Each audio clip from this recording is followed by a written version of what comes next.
දරුවන් සරණයි මේ විනය පිටකයේ බේසජ්ජක්කන්දකේ බුදුරජාණන් වහන්සේ පිළිංගවච්ච ස්වාමින් වහන්සේට භික්ෂුන් වහන්සේට කියපු කරන්න තිබු බෙහෙතක්. මේ පිළිංගවච්ච ස්වාමින් වහන්සේ කියන්නේ හිස ආබාධයක් ඇති වෙච්ච කෙනෙක්.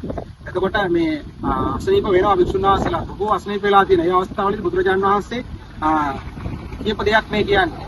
තේන කෝපන සමයේන ආයස්පතෝ පිළිංගවච්චස්ස සීසා විතාපෝ හෝති. භගවතෝ ඒතමත්තං ආරෝචේසුං අනුජානාමි වික්කවේ මුද්දනි තේලකන්ති.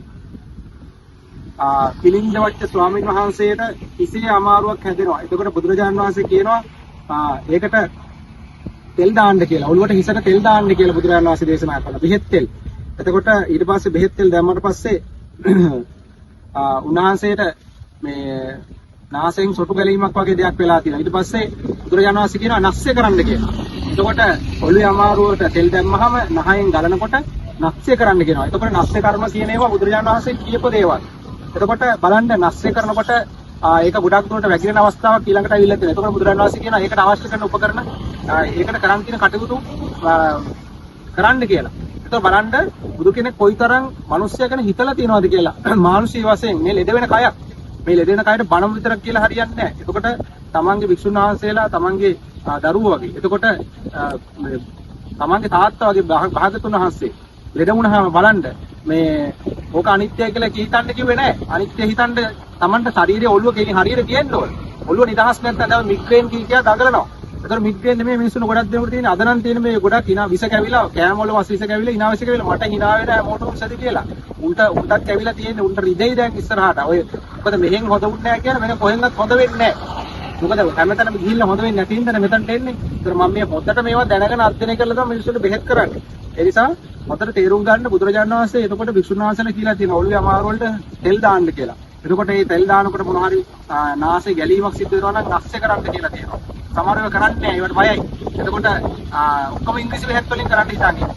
ඒ වගේම තමයි ඊට පස්සේ ඒකට අවශ්‍ය කරන උපාංග පාවිච්චි කරන්න කියලා දෙනවා. ඒතර බලන්න කොච්චර බුදුරජාණන් වහන්සේ සරල කෙනෙක්ද කොහොම වෛද්‍යවරයෙක්ද කියලා. ශ්‍රේෂ්ඨ වෛද්‍යවරයෙක්. මිනිස්යාගේ දුක් කුල උදුරනවා වගේම තමයි ශාරීරික රෝග වලට නාසයේ කියලා තියෙනවා මේ ఔෂධ වර්ග. තාම සරල දේවල්.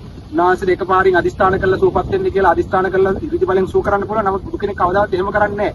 ඒ දුකට මුහුණ දෙන්න අරිනවා. ඒ යන ලෝක යන විදිහට තමයි යවන්නේ.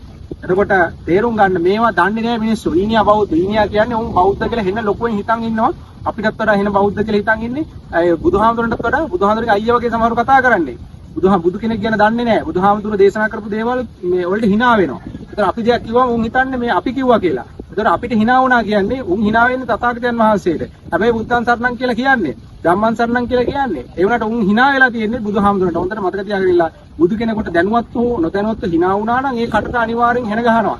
වස්ස ඇදලා හැඳි ගෑවිලා අකුල වලම යනවා පාරෙන් මැද්ද අපාගත වෙනවා. හොඳට තේරුම් ගනින්න කියවපල්ලා බුදුදහම. ත්‍රිපිටකේ කියවපල්ලා මම වෙන ආගමෙන් ඇවිල්ලා හොඳට ත්‍රිපිටකේ කියවප කෙනෙක්. වෙන ආගමෙන් කතෝලික. හැබැයි බෞද්ධ කියා ගන්නව මට hina වුණාට උන් දන්නේ නැහැ. මම අභියෝග කරනවා මේ මහලොකට මම උපදෙස් දෙන්නේ උන්ට. මගේ ඉස්සරහා ඇවිල්ලා ප්‍රසිද්ධිය කතා කරන්න ධර්මයේ ගැඹුරින්ද අභිධර්මේ නම් අභිධර්මේ සූත්‍ර නම් සූත්‍ර කතා කරන්න එන්න කියලා. එකෙක් එන්නේ ඉදිරිපත් වෙන්න. ප්‍රොෆයිල් ලොක් කරගෙන වීන කමෙන්ට් දානවා. නිකන් මේ පව් දෙන්න නම් හදන්න එපා මේවට කමෙන්ට් දා. කෙලින්ම ඇවිල්ලා කතා කරන්න ඒකයි මම කියන්නේ. මට බැරි වුණොත් නම් කෙලින්ම ලක්ෂ 10ක් දෙනවා. බල පෙරදුනොත් මට කෝටියක් ගෙවන්න ඕනේ. ඒ නිසා ලොකු ලෙවල් එකකින් එනවනම් ඒ විදිහට තමයි හරි. බණ වෙදකම මන්ත්‍ර ශාස්ත්‍රය ඔක්කොම එක තැනක. ඒ කොහෙද නිර්වාණ අරණ ෂෙයා කරලා දරුවත් කරන්න.